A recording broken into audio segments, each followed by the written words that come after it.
Hola, mi nombre es Gonzalo Tancredi y para simplicidad he preferido dejar de lado la grabación del video de mi imagen, así que aquí me ven un poco más joven y entonces vamos a pasar directamente a la presentación de las slides.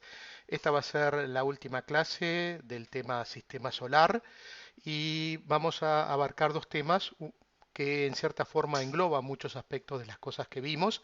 Por una parte, algo que había quedado pendiente y era profundizar sobre la definición de planeta del sistema solar. Y por otra parte, vamos a hablar también del origen de la Tierra y la Luna. En las últimas clases, especialmente de Julio y también de Sebastián y mías, estuvimos hablando de algunos aspectos sobre la formación del sistema solar. Aquí les presento una especie de resumen. Entonces, concebimos que el sistema solar se origina a partir de una nebulosa de gas y polvo que se contrae y se aplana hasta formar un disco en rotación.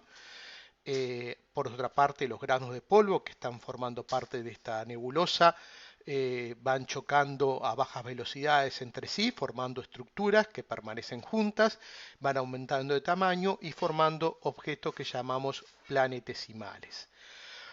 Por otra parte, estos planetesimales continúan chocando a bajas velocidades y creciendo de tamaño, formando en primera instancia lo que vamos a llamar embriones planetarios y luego de cientos de millones de años se forman los planetas en órbitas circulares. Esto sería una especie de breve resumen de lo que ustedes estuvieron viendo en las clases anteriores. También podríamos decir que en lo que respecta a la formación de planetaria podemos identificar diversas etapas y estados terminales. Por una parte tenemos los granos de polvo presentes en la nebulosa primitiva que forman estos núcleos de condensación. Estos núcleos de condensación van, como decíamos, colisionando entre sí hasta formar planetesimales, que sería uno de los primeros estados terminales posibles. Los planetesimales chocan y se mantienen unidos. La creación de planetesimales crea objetos de mayor tamaño, quizás de algunos cientos de kilómetros, mientras que los planetesimales son de unos pocos kilómetros, que estos objetos por su autogravedad comienzan a adquirir formas esféricas y a estos los vamos a llamar embriones planetarios. Y por último, estos embriones planetarios chocan entre sí a baja velocidad, siendo su colisión no catastrófica y quedan unos pocos protoplanetas que finalmente evolucionan a planetas. Entonces, los tres estados terminales que podemos considerar de tamaño macroscópico serían planetesimales de unos pocos kilómetros, embriones planetarios de algunos cientos o pocos miles de kilómetros y planetas del sistema solar. Esto entonces es lo que está planteado aquí. Planetesimales, embriones planetarios y planetas como tres etapas y estados terminales. La otra información que quiero recordarles es lo que habíamos visto sobre los descubrimientos del sistema solar y en particular los últimos descubrimientos del siglo XX y ya avanzado el siglo XXI. Y empezamos con el descubrimiento de Plutón. Habíamos dicho que se había descubierto sobre mitad del siglo XIX Neptuno como consecuencia de una predicción teórica a partir de las perturbaciones que se observaban en la órbita de Urano. Y sobre finales del siglo XIX y principio del siglo XX, algunos astrónomos consideraron que también podría haber otro planeta perturbador más allá de Neptuno. Tal es así que el investigador norteamericano y también un magnate norteamericano, eh, Percival Lowell, funda un observatorio en el desierto de Arizona, más precisamente cercano a la ciudad de Flagstaff, y ahí crea un observatorio en parte dedicado justamente a la búsqueda de este planeta más allá de Neptuno. Eh, Muere, pero ese trabajo continúa y se es contratado un astrónomo aficionado, Clayton Bow, que el 18 de febrero del año 1930, desde ese observatorio que ustedes ven aquí las imágenes con el telescopio y las placas fotográficas que se utilizaron y a su vez el comparador de parpadeo que se utiliza como técnica para hacer este tipo de descubrimientos, decíamos que el 18 de febrero del año 1930 descubre un nuevo planeta en torno al Sol, un planeta distante, que llevó el nombre de Plutón o Pluto en inglés, cuyo nombre fue sugerido por una niña inglesa llamada Veneta Verdier. ¿Por qué destaco esto? Bueno, porque sin duda Plutón fue noticia en los portales y en los diarios de todo el mundo en ese momento y la repercusión llegó a Europa, tal es así entonces como que el nombre fue propuesto por una niña y no por su descubridor. Pero esa investigación sobre las regiones exterior del sistema solar continúa y como también yo lo había comentado, sobre 1950 aproximadamente, un poco antes, algunos astrónomos como Edgeworth y Kuiper propusieron que el sistema solar debía extenderse más allá de Neptuno y de Plutón, que debía haber una región de objetos distantes, pero solamente fue una propuesta, una especulación teórica, digamos. Recién en el año 1980, Julio Fernández, a partir del estudio sobre el origen de los cometas de corto periodo, propone una razón para la existencia de esta región justamente como origen de estos cometas. El avance tecnológico de los 80 y principios de los 90 permitió hacer búsquedas de objetos débiles y en el año 1992 dos astrónomos norteamericanos, David Hewitt y Jane Lu, descubren un objeto distante que podríamos catalogarlo como el primer o en realidad el tercer objeto de la región transneptuniana porque ya estaba descubierto Plutón y su satélite Caronte y este objeto entonces es considerado un nuevo objeto de esta región. Hoy en día en esa región del sistema solar tenemos descubierto miles de objetos como está representado en este gráfico que está aquí, en el cual tenemos las órbitas cuasi circulares de Júpiter, Saturno, Urano y Neptuno, y después tenemos con puntitos rojos y puntitos blancos todos los objetos de esta región transneptuniana y después también tenemos acá señalados los cometas de corto periodo, los objetos centauros, etc. Con lo cual lo que vemos es que esta región está poblada por una gran cantidad de objetos. Este objeto que está marcado acá como un punto blanco y una cruz en la zona debajo, en la zona inferior del gráfico, es Plutón. Y como ven, Plutón se acerca mucho a la órbita de Neptuno y de hecho está en una resonancia con la órbita de Neptuno que ya también lo habíamos marcado. Pero hay en este gráfico objetos que llamamos objetos distantes o objetos del disco disperso. Y en el año 2003, astrónomos norteamericanos como Mike Brown y colaboradores descubren un nuevo objeto de esta región transneptuniana. Es el que se muestra en esta imagen que está a la derecha. En esa imagen están superpuestas tres fotografías de la misma zona del cielo y por tanto al superponerlas las estrellas quedan como fijas, pero si ustedes aprecian con detalle van a ver un objeto en movimiento, en leve desplazamiento. Bueno, pueden hacer el ejercicio, lo van a ver más o menos hacia el centro, hacia la izquierda.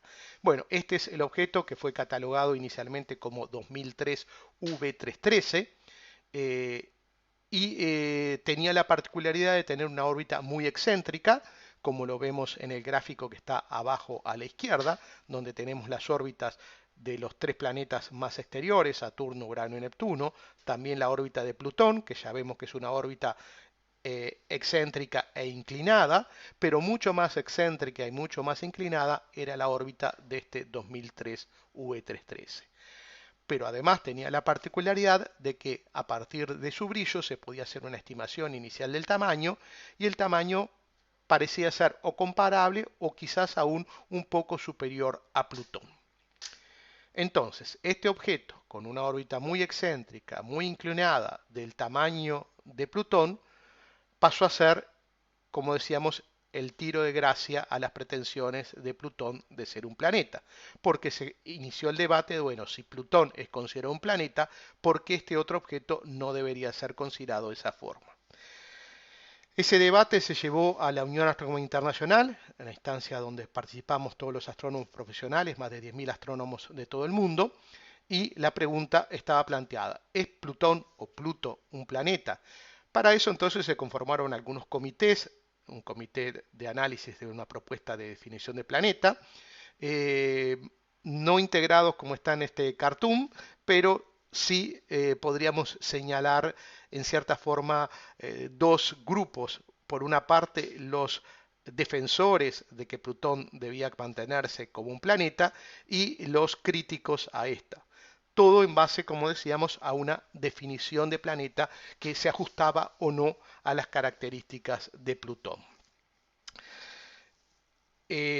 Este comité no llega a un acuerdo y entonces se conforma otro comité y finalmente llegamos a la instancia de la Asamblea de la Unión Astronómica Internacional del año 2006 en la ciudad de Praga, en la República Checa, y había una propuesta de uno de los comités que fue presentada, bueno, aquí la fecha está marcada, 16 de agosto del año 2006, justo más o menos hace unos 15 años atrás, que consideramos, como la podemos caracterizar como la propuesta de por lo menos 12 planetas del sistema solar.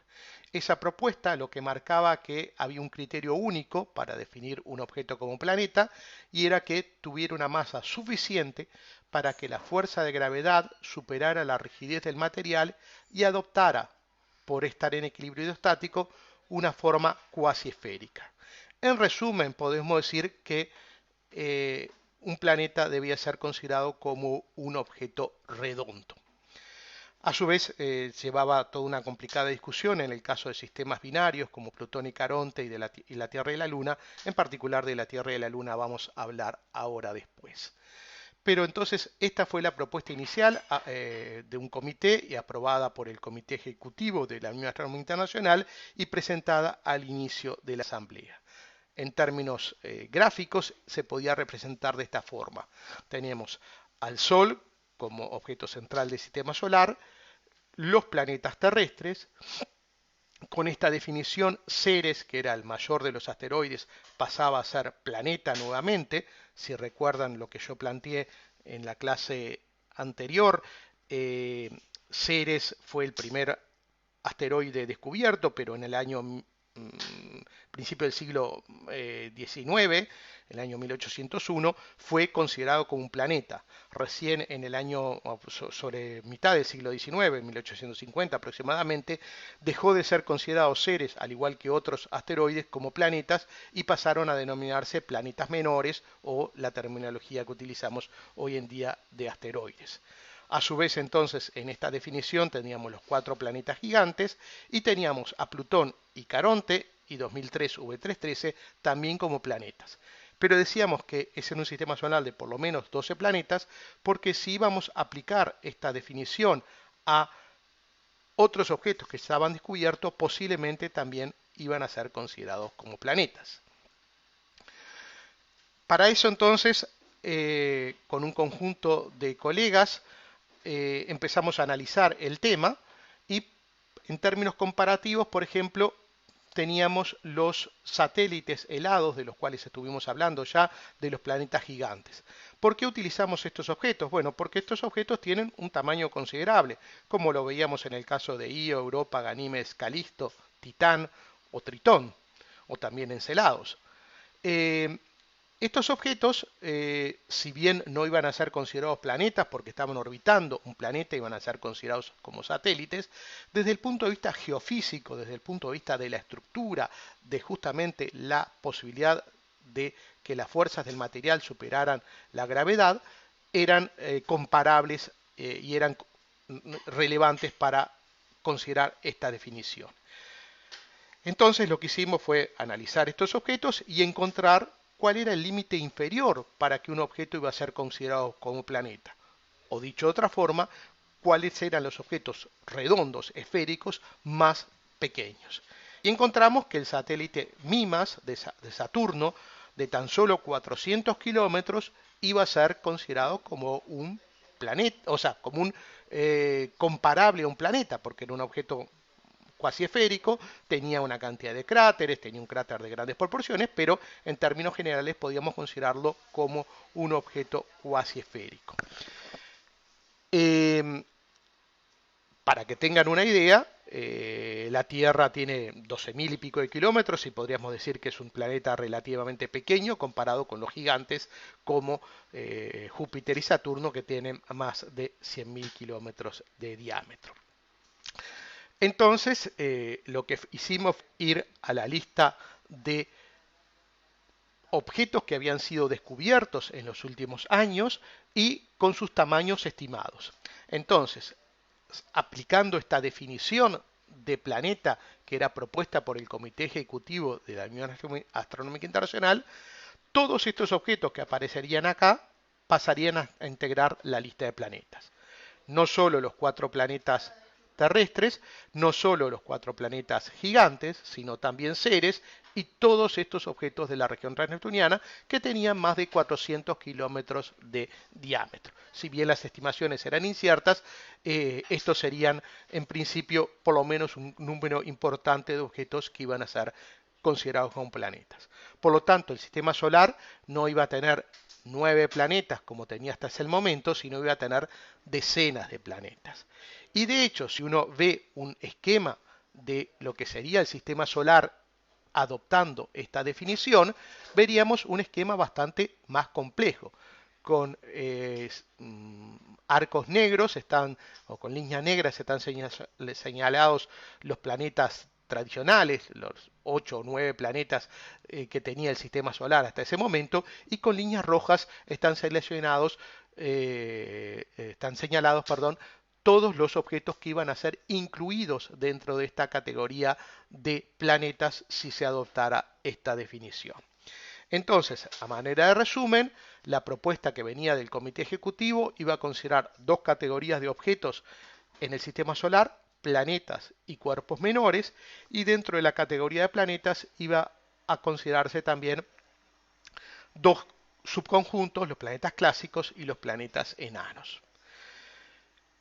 Bueno, conjuntamente con Julio Fernández comenzamos a elaborar una propuesta alternativa, hicimos una redacción inicial y con el apoyo de varios colegas. Esta propuesta, que es la que está resumida o por lo menos esquematizada en la parte de abajo, proponía que hubiera 3 categorías de objetos en el sistema solar: planetas, planetas enanos y cuerpos menores. Quizás no es tan trivial, digamos, la distinción, pero o teníamos 2 categorías de objetos y dentro del término planetas agrupábamos los planetas terrestres, los planetas gigantes y todos los objetos que mencionaba anteriormente, y en nuestra categoría, dentro del término planetas, solamente iba a quedar un conjunto reducido de objetos. En definitiva, en términos comparativos, la propuesta del Comité Ejecutivo planteaba una categoría de planetas que inicialmente tendría 12 objetos, pero quizás en los próximos años más de 100, y Plutón se mantenía dentro de la categoría de planeta. Según nuestra propuesta, había 8 planetas del sistema solar, un nuevo número creciente de una categoría nueva de objetos que llamamos planetas enanos, y Plutón no iba a ser considerado como un planeta en el sistema solar. Cabe aclarar, porque muchas veces me lo han preguntado, no es que sacamos a Plutón del sistema solar, sino dejaba de ser un objeto planetario, un objeto catalogado como planeta. Finalmente se llega a la instancia decisiva, que fue el 24 de agosto del año 2006, en una votación en la cual participaron los astrónomos que estaban presentes en la asamblea, estamos hablando de los astrónomos profesionales. Había una primera resolución, que fue básicamente lo que nosotros habíamos redactado, que planteaba que había 3 categorías de objetos de acuerdo a la propuesta que habíamos acordado anteriormente, y esa propuesta obtiene la cuasi unanimidad de los votos. Luego había una segunda resolución en la cual trataba de enmendar lo anterior y volver a la distinción de Plutón como planeta, pero esa propuesta sale rechazada.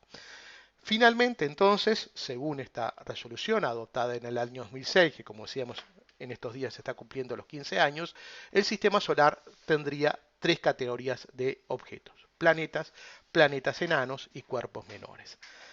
En lo que hace a la redacción final de esta definición, es el texto que está aquí. No voy a entrar en el detalle, solo marcar algunas cosas.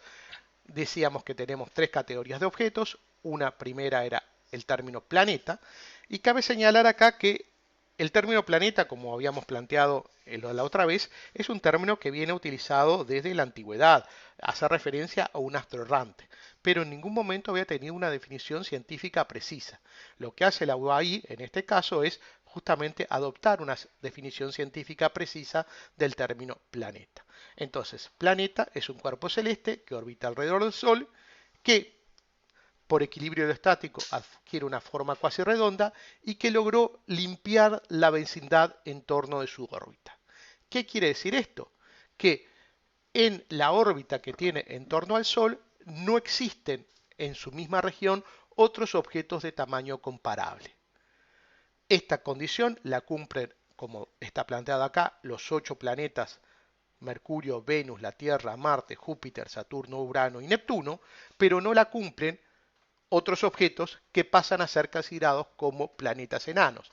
Y esa sería la segunda categoría. Planeta enano es un cuerpo celeste que está en órbita alrededor del Sol, que tiene una masa suficiente para que su autogravedad adquiera una forma redonda, pero que no logró limpiar la vecindad en torno de su órbita.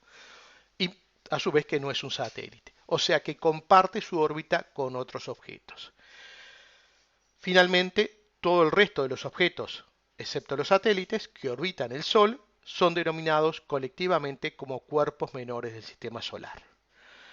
También se planteaba que se establecerá un criterio para incluir en la categoría de planetas enanos y que los objetos denominados cuerpos menores agrupan a los asteroides, la mayor parte de los objetos transneptunianos, los cometas y otros cuerpos pequeños. Retomando entonces esta definición, podemos considerar que se pueden manejar tres conceptos que serían equivalentes. Un planeta es por lejos el mayor objeto en su vecindad. A su vez también es el objeto gravitacionalmente dominante en su zona de influencia. Y también la acepción que se tomó, que es que ha logrado limpiar de remanentes la densidad de su órbita. Estos tres conceptos son equivalentes, aplican entonces a los planetas, son en su región de influencia el objeto de mayor tamaño, el objeto gravitacionalmente dominante y logró limpiar de remanentes. A su vez podríamos plantear que hay una cierta correspondencia entre lo que veíamos anteriormente sobre estados terminales de la formación planetaria y estas categorías de objetos. Los planetesimales serían comparables o asimilables a los cuerpos menores del sistema solar. Los embriones planetarios, que sería un estado intermedio, pero no habían avanzado suficiente como para poder formar un planeta, serían objetos de tipo planetas enanos. Y finalmente los planetas, que ya sería un estado del desarrollo de la evolución del sistema solar más avanzado, son entonces la tercera categoría de objetos. A partir entonces del año 2006, el sistema solar queda un poco más simplificado: 4 planetas terrestres interiores, 4 planetas gigantes exteriores, o en términos de tamaños, 4 planetas pequeños, los más interiores, 4 planetas gigantes, los más exteriores, y una nueva categoría de objetos que llamamos planetas enanos. Esta definición, que fue trabajosa en su discusión, que fue muy debatida, no solo fue debatida en el ámbito de la Asamblea del año 2006, sino también a nivel del público. y todavía sigue siendo debatida. Justamente hace unos días atrás se cumplían los 15 años de esta noticia o de esta resolución y siguieron apareciendo eh, menciones a aquel momento.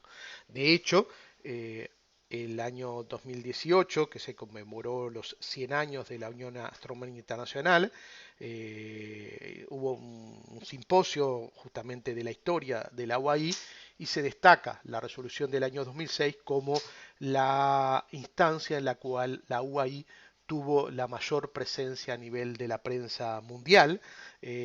Fue la resolución, como decíamos, más debatida, más anunciada su discusión y bueno, fue destacado como uno de los hechos más relevantes de los 100 años de la UAI. Y como decía, bueno, esta resolución tuvo repercusiones mundiales, estuvo en los portales de prensa en ese momento en todas partes y se mencionó justamente la contribución que Julio y yo habíamos hecho a esta resolución. Aquí les muestro algunos ejemplos en diferentes idiomas. Aquel era de Estados Unidos, este es de Reino Unido, este es en Italia. Aquí tenemos otro brasileño. Y finalmente, bueno, este otro es una revista mexicana, la revista Gato Pardo, que tuvo un artículo de Leonardo Abercon muy interesante de cuenta, digamos, todas las peripecias que llevaron a esta discusión. Y a su vez también en los Estados Unidos y capaz que en algunas otras partes hubo protestas callejeras en contra de esta resolución. Esta es, por ejemplo, una protesta en Arizona.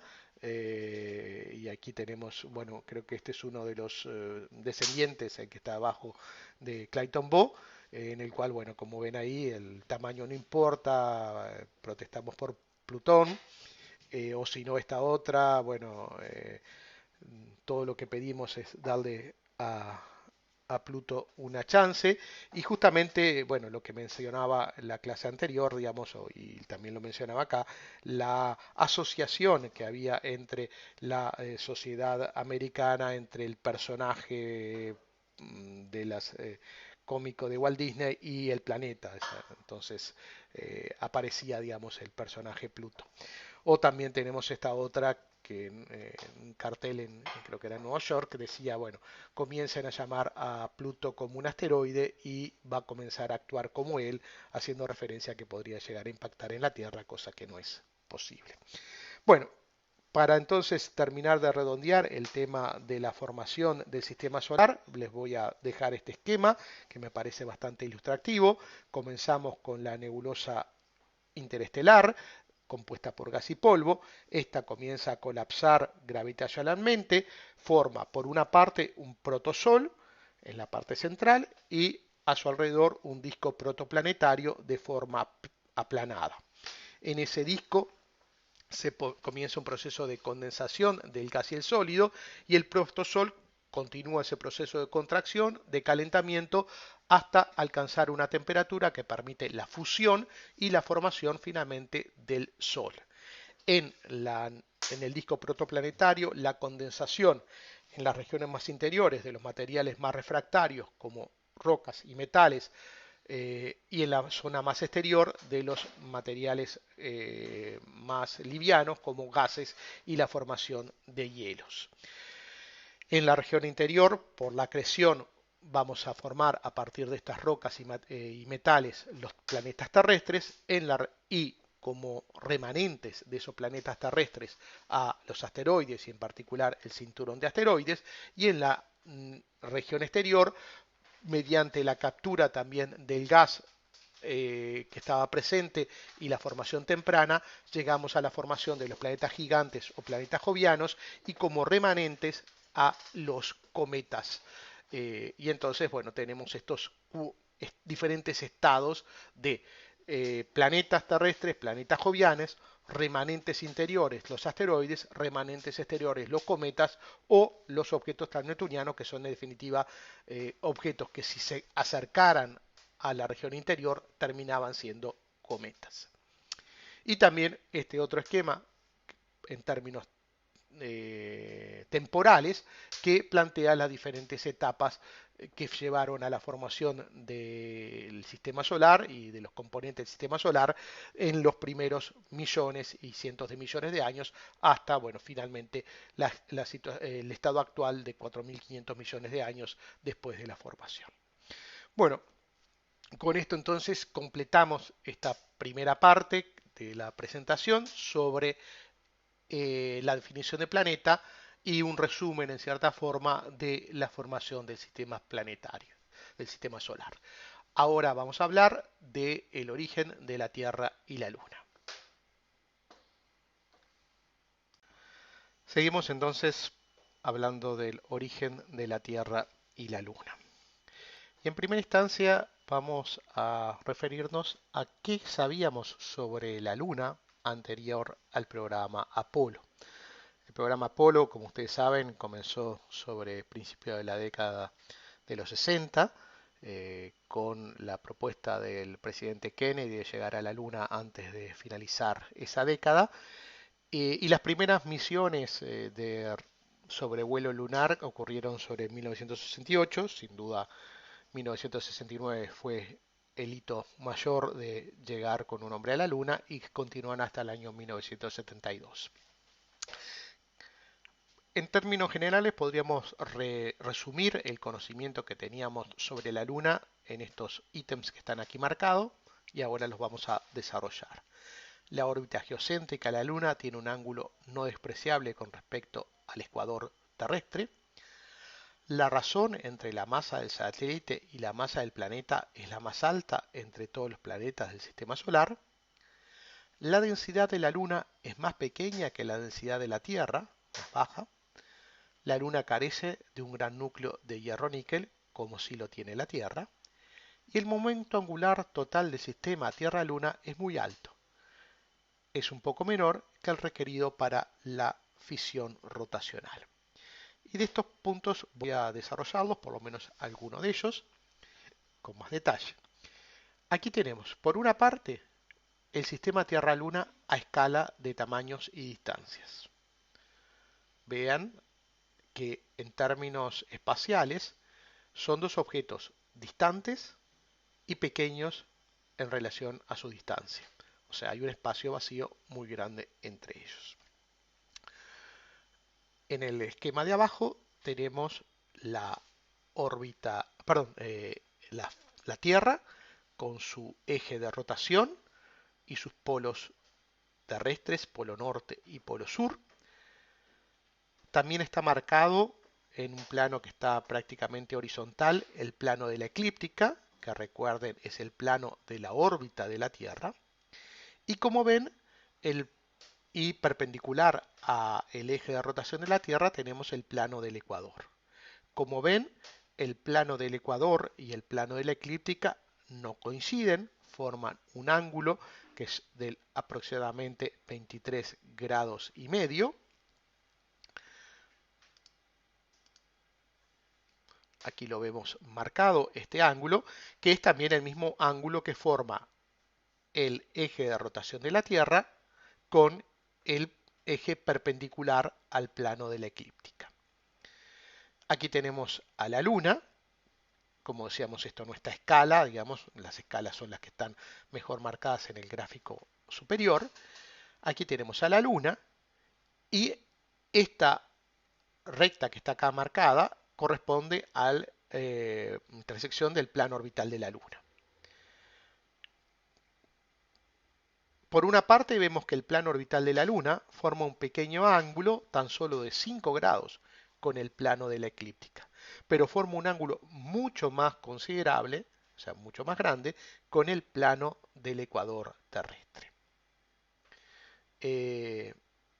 Bien, entonces lo que queríamos remarcar es que la Luna no orbita sobre el plano del ecuador terrestre, o sea, no orbita sobre el mismo eje en el cual está rotando nuestro planeta Tierra. Lo otro que queríamos marcar era la razón de masas. la razón de masas entre un satélite y su respectivo planeta. En el gráfico que tenemos a la izquierda tenemos la razón de masas entre el satélite y el planeta comparado con la masa del planeta, en términos, en este caso, de fracciones de masas solares. Tenemos de derecha a izquierda Júpiter y su mayor satélite es Ganímedes, Saturno y su mayor satélite Titán, Neptuno y su mayor satélite Tritón, y después tenemos aquí Urano con uno de sus pequeños satélites, Tetis. Pero lo que vemos, finalmente, perdón, tenemos a la Tierra con su satélite, la Luna. Lo que vemos aquí es que aquí tenemos a los planetas gigantes, muy masivos, aquí tenemos a la Tierra menos masiva. Pero en términos de razón, el cociente entre la masa del satélite y el planeta, estos objetos, los objetos planetarios gigantes, son muchísimo más grandes, o dicho de otra forma, los satélites son muchísimo más pequeños que el planeta al cual están orbitando. En cambio, en el caso de la Tierra y la Luna, los tamaños son más comparables. La masa de la Luna es del orden de una centésima de la masa de la Tierra, mientras que en este caso es del orden de menos de una milésima o de una 10 milésima. Por eso decíamos que la razón de masas del sistema Tierra-Luna es, en cierta forma, atípica con respecto al resto de los planetas. Otra de las cosas que remarcábamos era la densidad. La densidad, como ustedes saben, es la masa sobre el volumen. La densidad de Mercurio, Venus y la Tierra son bastante altas, del orden de más de 5 gramos por centímetro cúbico. Para que tengan una referencia, el agua tiene una densidad de 1 gramo por centímetro cúbico. Las rocas terrestres, las típicas que podemos encontrar en el campo, tienen densidades generalmente inferiores a 3 gramos por centímetro cúbico. Bueno, la Tierra es bastante más de esa, en particular por la presencia de un núcleo de hierro-níquel de alta densidad. Marte tiene una densidad un poquito más baja, pero también importante. Y finalmente la Luna tiene una densidad de tan solo 3,3 gramos por centímetro cúbico, o sea, una densidad considerablemente más baja que la de la Tierra y comparable a la densidad del manto terrestre, la densidad de, como decíamos, de las rocas terrestres más cercanas a la superficie. Finalmente, la otra característica que marcábamos, que era el tema de el momento angular. Para eso tenemos que considerar el momento angular, que es una medida de la rotación de un objeto y su distribución de masa. Cuanto mayor el momento angular, generalmente, bueno, vas a tener una mayor masa y una rotación más rápida del objeto. Y si tenemos un objeto que tiene un momento angular dado y lo ponemos a rotar más rápidamente, va a cambiar su momento angular y aumentar. O también si tenemos un objeto que está orbitando en torno a otro y de una cierta masa y lo desplazamos hacia una región más exterior y aumentamos su velocidad, también va a tener un aumento del momento angular. Y ahora vamos a hacer referencia a este momento angular más en detalle. Entonces, previo a la llegada de las misiones Apolo a la Luna, teníamos una serie de hipótesis sobre el origen de la Luna. Esto es lo que consideramos hipótesis tempranas. La primera hipótesis era la hipótesis de captura, que planteaba que la Luna se formó en una órbita heliocéntrica alrededor del Sol y que tuvo esta Luna, digamos esta protoluna, un encuentro cercano con la Tierra y esta fue capturada, la Luna, en una órbita geocéntrica. O sea, pasó de una órbita en torno al Sol a una órbita en torno a la Tierra.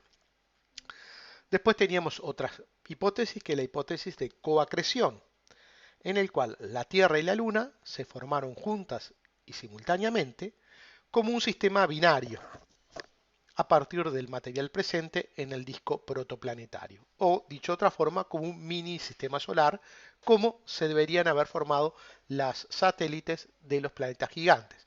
O sea, comienza el proceso de acreción y eh, en la parte central se forma el planeta y alrededor queda un material que se acumula y forma un satélite. Y finalmente tenemos la hipótesis de fisión. Y en esta justamente es relevante el tema del momento angular, porque el momento angular del sistema Tierra-Luna es próximo, un poco menor, pero próximo a lo que llamamos el momento angular de fisión. ¿Qué quiero decir con esto? Si nosotros tomamos un objeto aproximadamente esférico, compuesto por ejemplo por un fluido, y lo comenzamos a hacer rotar cada vez más rápido, va a llegar un momento en el cual esa rotación muy rápida va a llevar a la desintegración del objeto. Primero va a ir perdiendo material de la región ecuatorial y ese material de la región ecuatorial va a salir despedido. Bueno, la hipótesis de fisión planteaba justamente esto: la desintegración de una prototierra durante un periodo temprano de rotación muy rápida, expulsando un disco de material que se volvería a reacumular para formar la Luna. Bien, estas eran las hipótesis que se manejaban sobre el origen de la Luna antes de la llegada de las misiones Apolo. ¿Qué ocurrió con la llegada de las misiones Apolo? Bueno, hacíamos referencia a las misiones Apolo, hubo 6 misiones que se posaron en suelo lunar, la primera de julio del año 1969, la famosa Apolo 11, hasta diciembre del año 1972, en la cual fue la última de las misiones Apolo. Fue traído material a la Tierra, más de 2.200 piezas de rocas, con una masa total de casi 400 kilogramos. Pero a su vez se realizaron otra serie de experimentos, y en particular aquí tenemos señalado, por ejemplo, el módulo lunar de la misión Apolo 11, y otra serie de detectores como un detector de viento solar, un retroreflector. Estos retroreflectores, que ahora lo vamos a ver, fueron útiles para tener una medida muy precisa de la distancia Tierra-Luna. También se colocaron gravímetros y se colocaron magnetómetros. En esta serie de fotografías mostramos justamente diferentes experiencias que se realizaron en la superficie de la Luna, como toma de muestras con estos aparatos que ustedes ven ahí, tanto de rocas como de polvo lunar, y después algunos sensores, como decíamos, medidor del viento solar, gravímetros, magnetómetros, o sea, para medir el campo magnético y el campo gravitatorio, y se colocaron estos retroreflectores que eran básicamente espejos a los cuales se podía apuntar con un rayo láser desde la Tierra y esperar, digamos, el rayo reflejado, y de esa forma tener una medida muy precisa, ¿no?, con errores de centímetros, de la distancia de la Tierra y la Luna, y comprobar en particular que la Luna se va alejando lentamente de la Tierra. Y también decíamos experimentos sísmicos para poder entender, como aquí lo hemos hecho en la Tierra, el interior de un objeto. Dentro de los datos obtenidos que podemos destacar, bueno, decíamos, se recolectaron cientos de kilogramos de rocas con aspecto ígneo, mayoritariamente, pero también cúmulos y brechas de diferentes sitios, y que pudieron ser luego estudiadas en el laboratorio. Se recopilaron datos de sismómetros en diferentes ubicaciones sobre la superficie de la Luna, y aquí vemos, por ejemplo, bueno, partículas del suelo encontradas en los escombros de la superficie de la Luna, lo que llamamos regolito, durante la misión Apolo 11, fragmentos que tenemos aquí, o láminas delgadas, o sea, recortes que se hicieron, y la observación de estas a través de microscopio. Aquí algunas de las rocas recolectadas por la misión Apolo 15 y Apolo 16.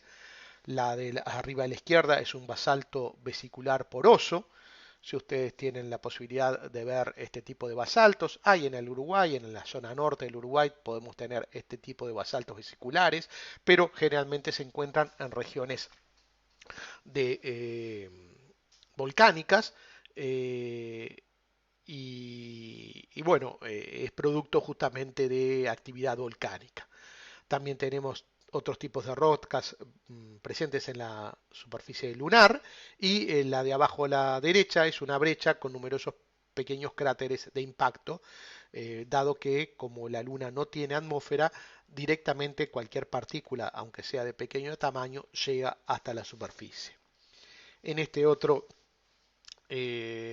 tabla se muestran las diferentes cantidades de material recogido entre las misiones 11 a 17.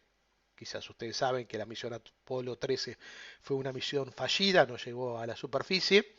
Y lo interesante es, bueno, las características, el tipo de materiales, basaltos, brechas, y en particular la datación que se pudo hacer de estas rocas. Mediante métodos radioactivos se pudo datar, o sea, saber la edad de estas rocas y vean ustedes los valores. Valores que en algunos casos rondan los 3,5 miles de millones de años, 3,5 por 10 a la 9 años, o en algunos casos un poco mayor, de 4 hasta 4,5 casi miles de millones de años. O sea que tenemos diferentes edades en diferentes regiones de la Luna. Y ahora vamos a ver algo que, si ustedes han visto imágenes de la Luna, puede ser claramente distinguible, y es que la Luna presenta diferentes tipos de terrenos. Tenemos dos tipos de terrenos dramáticamente diferentes en la Luna. Por una parte, las zonas claras y altas, que son terrenos montañosos repletos de cráteres, como los que vemos aquí o en esta otra zona de acá. Estas zonas son llamadas terras, o su plural terrae, y después tenemos las zonas bajas y oscuras, que son típicamente más de 3 kilómetros más bajas que las zonas altas, que son superficies más suaves, llamados mareas o mare, que presentan un número muy menor de cráteres, quizás del orden de 200 veces menos cráteres que las zonas altas. Y ahí consideramos, digamos, a partir de las muestras que se tomó de la misión Apolo y otro tipo de observaciones, que son cuencas inundadas de flujos de lava con la presencia de basaltos volcánicos. Entonces tenemos estos dos tipos de regiones, terras y mareas, o terra y mare. Cabe mencionar que la referencia a mares o mareas no corresponde al hecho de que hubiera habido en algún momento de la historia de la Luna agua en ese lugar. No son mares en los términos que utilizamos aquí a nivel de la Tierra. Son regiones de gran extensión, con características similares y un poco más profundas que las zonas altas. A su vez, con la información que veíamos anteriormente de las muestras que se tomaron de las diferentes misiones Apolo, se pudo hacer una datación relativa y una datación absoluta. La datación relativa es decir que los terras contienen mayor cantidad de cráteres que las mareas. Por lo tanto, han estado expuestas a mayor flujo de impactores por más tiempo que las mareas. Y entonces eso nos plantea que las mareas son más jóvenes que las terras. Pero la datación absoluta nos permite medir con mayor precisión esa descripción cualitativa y encontrar que los mares tienen edades entre 3,1 y 3,8 miles de millones de años, gigaños, mientras que las tierras tienen más de 3,8, entre 3,8 y 4 y en algunos casos un poco más de mayor edad. Finalmente, hay algunos meteoritos, que lo comentamos en la clase de cuerpos menores, en la clase de meteoritos, que provienen de la Luna. Son meteoritos que fueron producto de impactos que hubieron en la Luna, eyección de material y caen finalmente a la Tierra. Estos meteoritos también fueron datados y confirman que estas edades son representativas de la mayor parte de la Luna.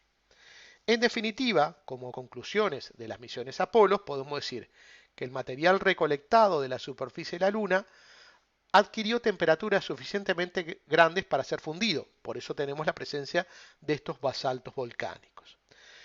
También, si comparamos las relaciones isotópicas de varias especies químicas presentes en las rocas lunares y terrestres, fue posible concluir que el material lunar era muy similar al material del manto terrestre. O sea, si bien había algunas diferencias, ¿tá?, el análisis de la composición química y en particular de las relaciones isotópicas que marcan y nos dan información sobre el origen de la roca, plantean que el material recogido en la Luna tiene características muy similares al material que podemos tener presente en el manto terrestre. También a partir de estas medidas de la densidad de la Luna y también de los sismómetros, podemos concluir que la Luna no tiene un núcleo de hierro níquel tan desarrollado como la Tierra, y que en definitiva la masa del núcleo de hierro níquel sería del orden de unos pocos porcientos, no comparable a el tamaño que tiene el núcleo terrestre. Finalmente, otro hallazgo importante es que la abundancia de agua en las rocas lunares es extremadamente baja. No estamos hablando de agua en estado líquido ni agua en estado gaseoso, sino agua dentro de las rocas. Las rocas terrestres tienen agua, ¿no? O sea, más allá de ser un material sólido, en la estructura química de la roca hay en muchos casos moléculas de agua. Esto no estaba presente en las rocas lunares. La abundancia de agua era extremadamente baja, lo que sugiere un cuerpo extremadamente seco, o sea que en su proceso de formación no había presente agua, o en particular no había presente vapor de agua o agua líquida para formar parte del objeto. Bien, entonces, ¿qué pasaba con las hipótesis sobre el origen de la Luna en vistas de estos resultados de la misión Apolo? Las hipótesis tempranas que habíamos manejado podemos considerar como hipótesis fallidas. ¿Por qué?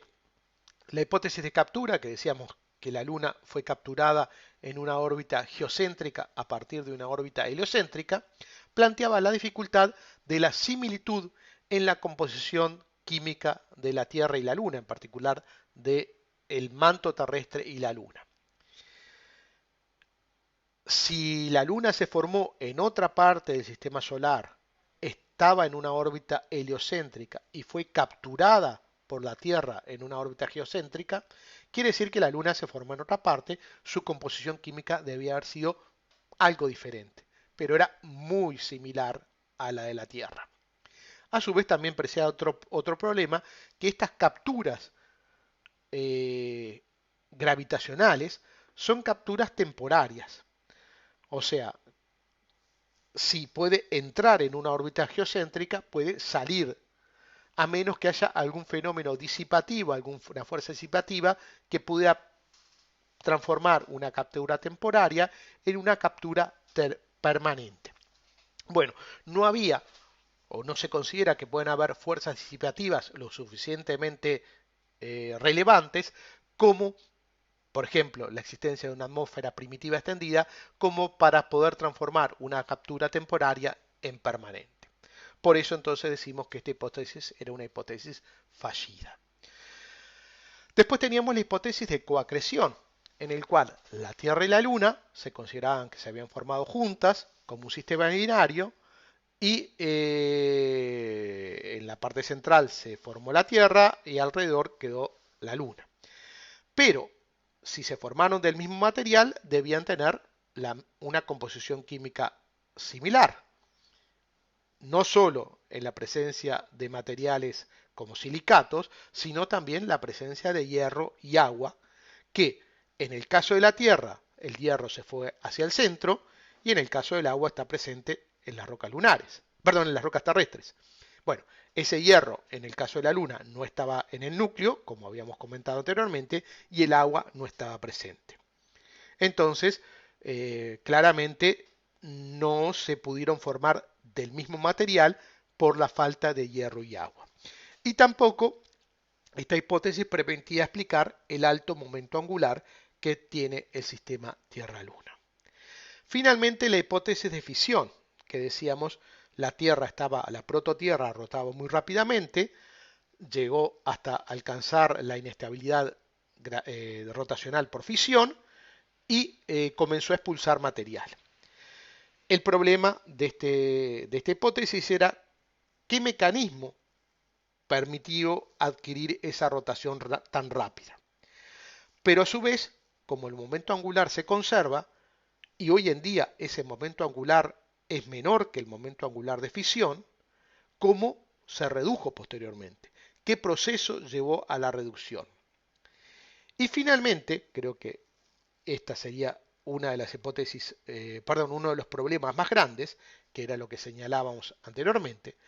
Si la rotación de la Tierra era muy rápida, el material comenzaría a desprenderse del ecuador terrestre. Pero, como veíamos en los gráficos, la Luna no está sobre el ecuador terrestre, está bastante distanciada en términos angulares del ecuador terrestre. Entonces, la Luna, según esta hipótesis, debería estar orbitando en el ecuador terrestre y no lo hace. Entonces, estas tres hipótesis se consideraban como hipótesis fallidas. Fue necesario introducir una nueva hipótesis. Y la nueva hipótesis es la hipótesis del gran impacto. La prototierra sufrió un gigantesco impacto en sus épocas tempranas y ese impacto desprendió material para formar la Luna. Aquí tenemos una representación gráfica, otra representación gráfica, este fenómeno, este evento, perdón, ha inspirado una cantidad de representaciones artísticas de algunos astrónomos muy reconocidos, como este caso, por ejemplo, Don Davis, que es un cientista planetario muy reconocido, que a su vez tiene afición por el arte y puede hacer este tipo de representaciones muy interesantes con mucho detalle. Bueno, vamos a explicar un poco más en qué consiste esta hipótesis del gran impacto. Justamente Davis fue uno de los promotores, junto a Hartmann, allá por el año 1975, en la cual dice, bueno, la prototierra fue impactada por un embrión planetario. Posiblemente estamos hablando de un objeto comparable al tamaño de Marte. El impacto calentó suficiente material para fundirlo. Este material sería consistente como una especie de mar de magma.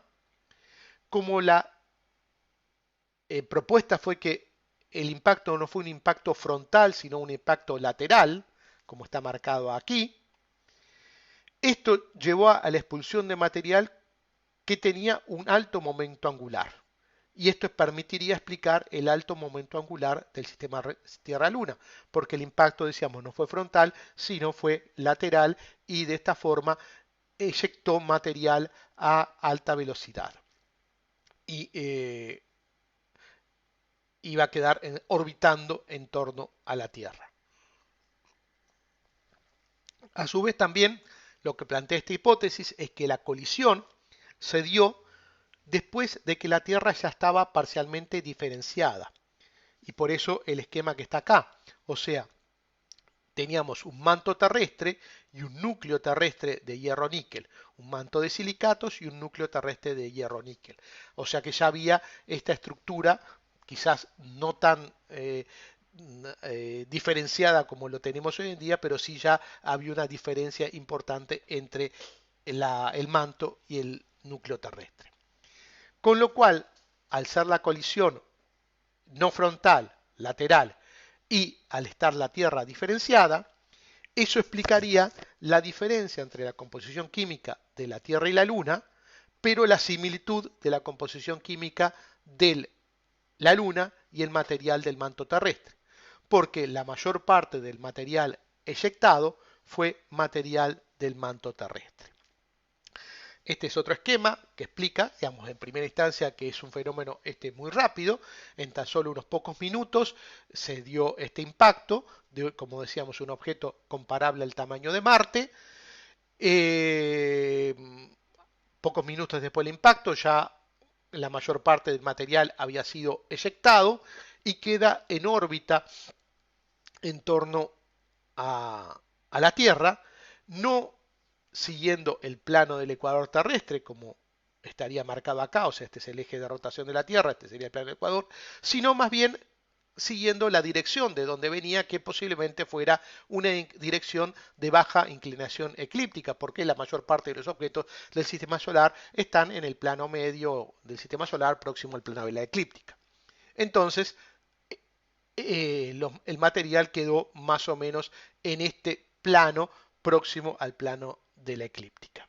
Y de ahí es que se forma entonces, a partir de la reacumulación de este material eyectado, y que se forma la Luna.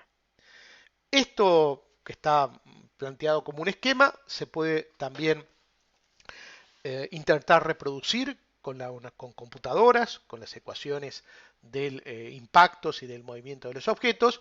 Una de estas simulaciones fue hecha por Canup en el año 2004 y uno de los modelos exitosos, digamos, que más o menos correspondía a los resultados finales, correspondió, por ejemplo, a un impacto a 45 grados del eje,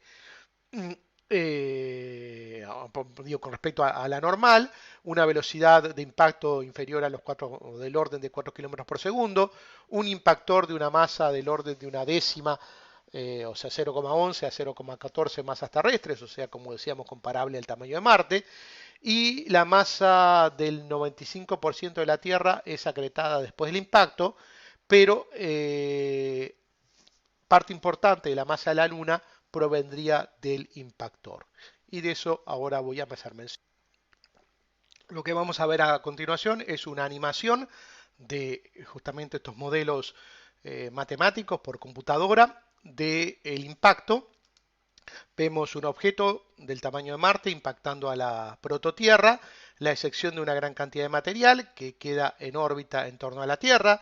De hecho, vemos como en diferentes estados, diferentes núcleos de acumulación, o sea, podríamos pensar que en algunas etapas podríamos haber tenido más de un satélite en torno a la Tierra, o podrían haber quedado más de un satélite en torno a la Tierra, y bueno, luego de un cierto tiempo quedamos con una Luna rotando en torno a la Tierra.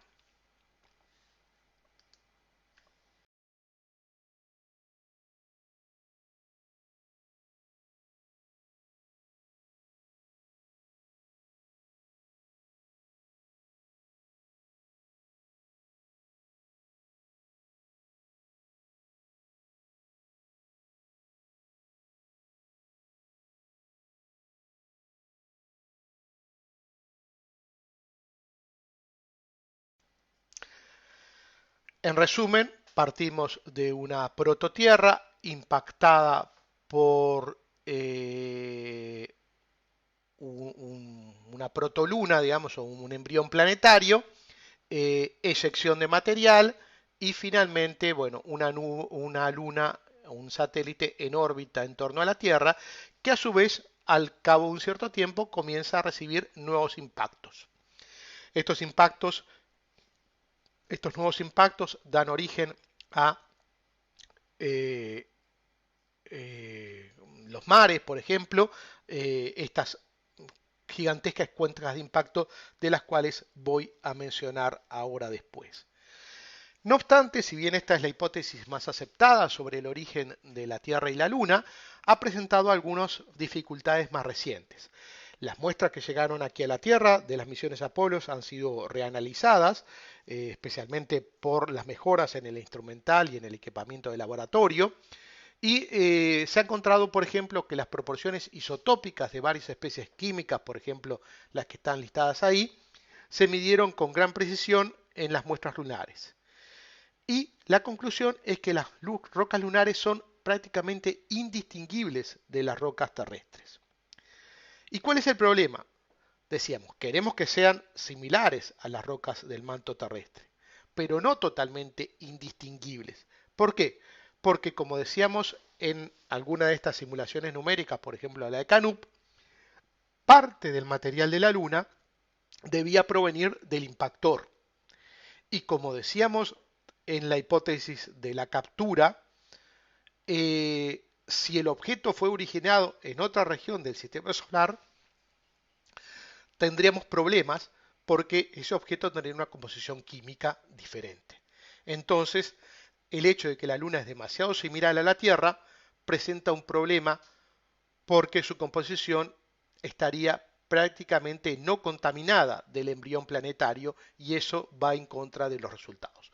Con lo cual es necesario hacer algún tipo de ajustes a estos modelos, pero en cierta forma en la hipótesis de el gigantesco impacto es la hipótesis más aceptada hasta el momento sobre la formación de la Luna. Bueno, y también a su vez de la formación de la Tierra. Con esto entonces concluimos esta parte y vamos a hablar de algo que ya empezamos a presentar y es la presencia de estas mareas y terras en la Luna y cómo las podemos interpretar.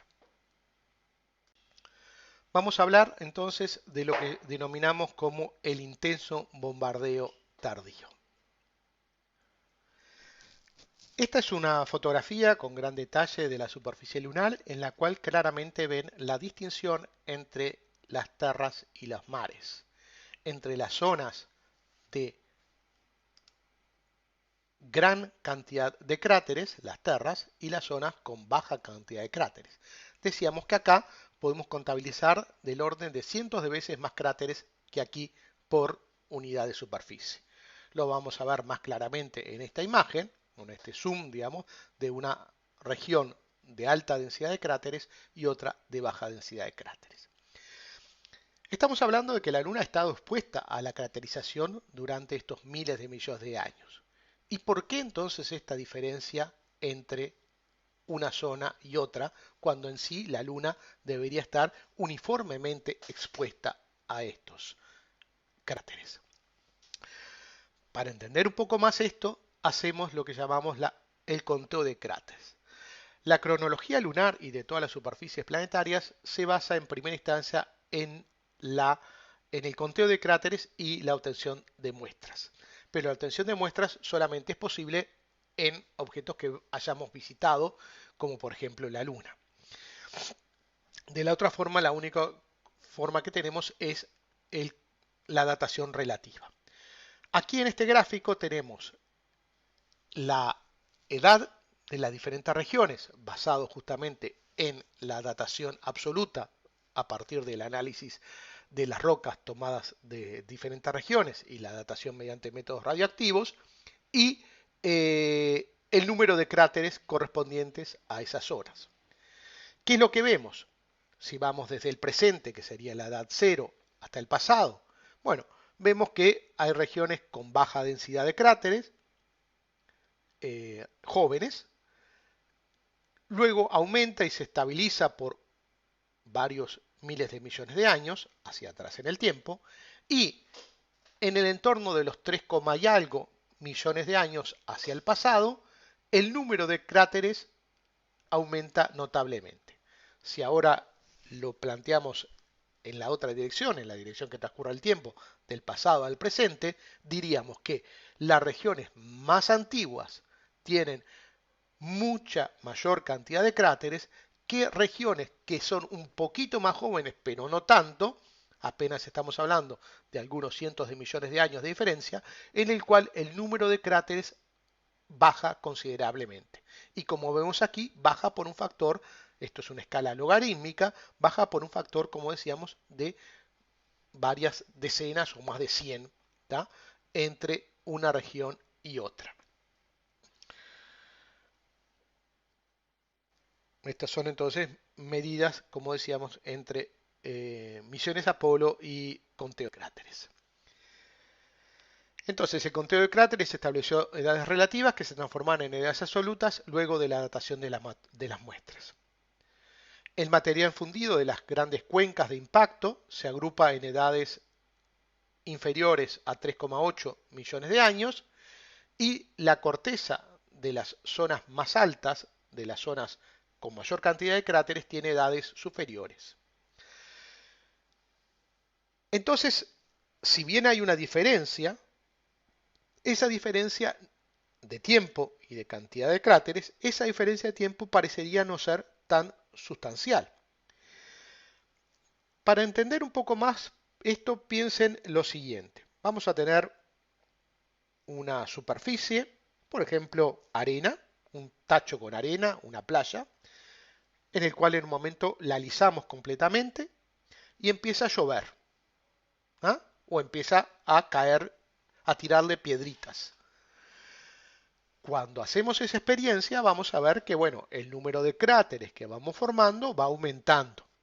Pero si ese flujo de piedritas o de lluvia que va cayendo no cambia, el número de cráteres que van apareciendo va aumentando linealmente con el tiempo.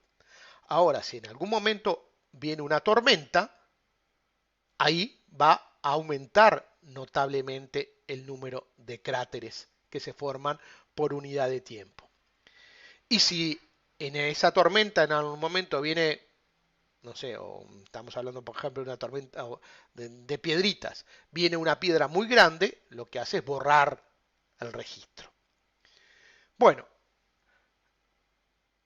la única explicación para encontrar que las regiones más antiguas tenían mayor cantidad de cráteres que las regiones más modernas es que ese flujo tuvo un cambio brusco, ese flujo de impactos tuvo un cambio brusco en el entorno de los 3,8 miles de millones de años, que hubo lo que llamamos un intenso nivel de impactos, un intenso bombardeo tardío en los primeros 800 millones de años desde la formación de la Tierra-Luna, o sea, desde los 4.600, 4.500 millones de años que se formó la Tierra y la Luna, hasta los 3.800, transcurrieron, como decíamos, 700, 800 millones de años. Entonces, en ese momento hubo un cambio brusco. Quizás lo podemos interpretar mejor con este gráfico. Si nosotros tenemos el flujo de impactores y la edad de la región, veíamos que durante los últimos 3.000 millones de años, 3.500 millones de años, el flujo fue más o menos constante.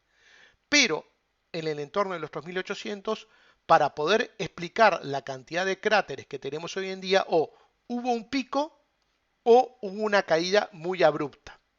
¿Ah? O hubo una caída muy abrupta o hubo un pico.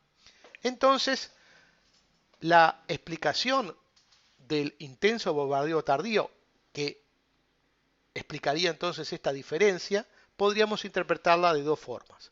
O es el abrupto final del proceso de acreción de los planetas terrestres, o se produjo un pico en la tasa de impacto hace unos 800 millones de años, perdón, unos 800 millones de años luego de la formación de la Tierra y la Luna. La gran pregunta entonces es, ¿fue una caída continua en la tasa de impactores o fue un pico en ese momento? Bueno, esto ha estado en debate por parte de la comunidad de gente que trabaja en estos temas, de científicos planetarios, porque tiene relevancias importantes. Una relevancia importante va a estar vinculada a otro fenómeno o a otro aspecto que vamos a hablar más adelante, que es la origen de la vida. Nosotros sabemos que la vida en la Tierra comenzó muy tempranamente.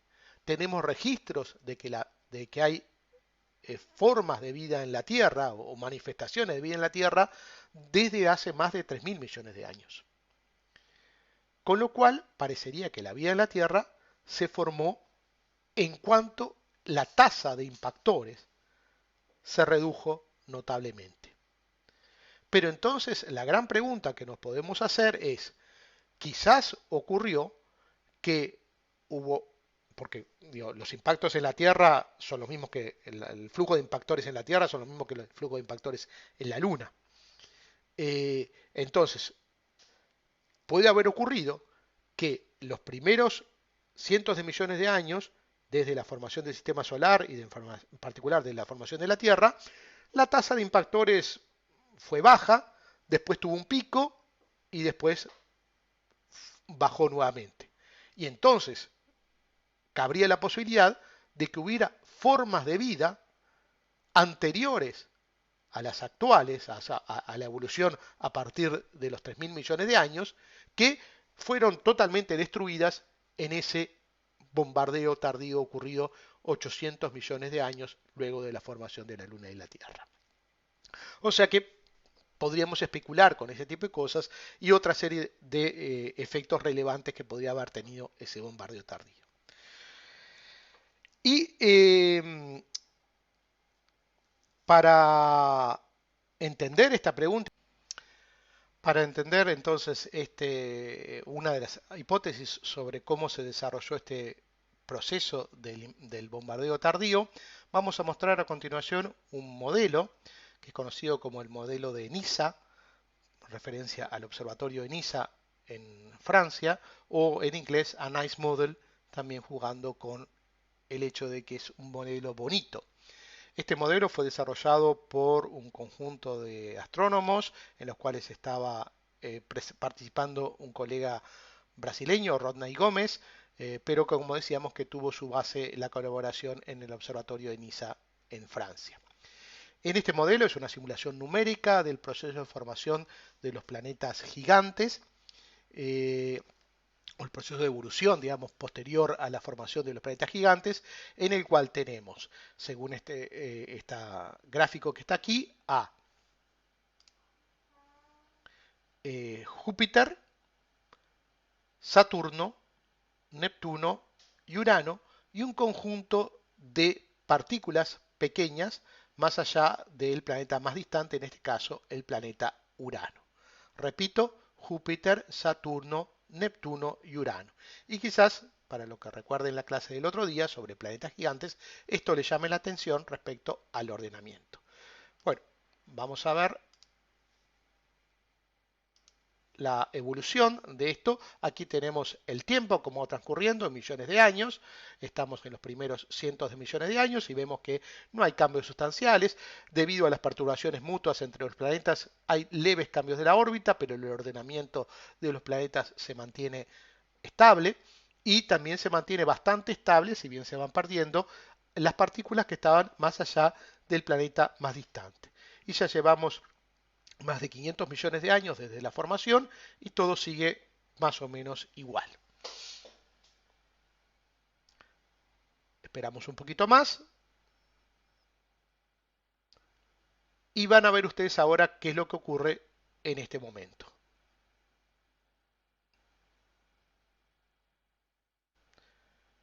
Bueno, como ven ustedes ahí, hubo un cambio sustancial. Esa región exterior prácticamente desapareció o se dispersó. Y si ven ustedes ahora el ordenamiento de los planetas, van a ver que tenemos a Júpiter, Saturno, y si recuerdan los colores, aquí vamos a tener a Urano y Neptuno. ¿Qué es lo que sucedió? Bueno, a partir de estas leves perturbaciones mutuas entre los planetas, llevó a una inestabilidad del sistema generada en principio por una resonancia entre los movimientos de Júpiter y Saturno, que llevó a que los planetas Urano y Neptuno, que Urano estaba más exterior y Neptuno más interior, se cruzaran.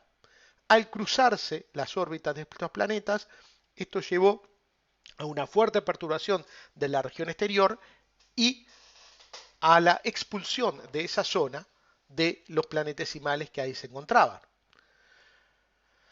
Parte de esos planetesimales fueron eyectados del sistema solar hacia el exterior, u otra parte fue expulsado hacia el interior, hacia la región interior a la órbita de Júpiter, generando entonces un flujo de partículas provenientes de esa región muy intenso en la región interior, generando justamente el bombardeo tardío.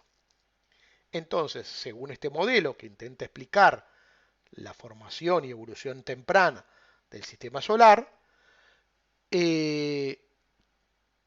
Tendríamos entonces la explicación de este bombardeo tardío como un pico en el flujo de partículas, en este caso de planetesimales, provenientes de la región más exterior, algunos cientos de millones de años después de la formación de los planetas. Pero, insisto, esto es un modelo, no es la verdad final y todavía está en discusión. Hay varios aspectos de este modelo que pueden ser, digo, cuestionables. Pero bueno, es una interpretación interesante que quería remarcárselas.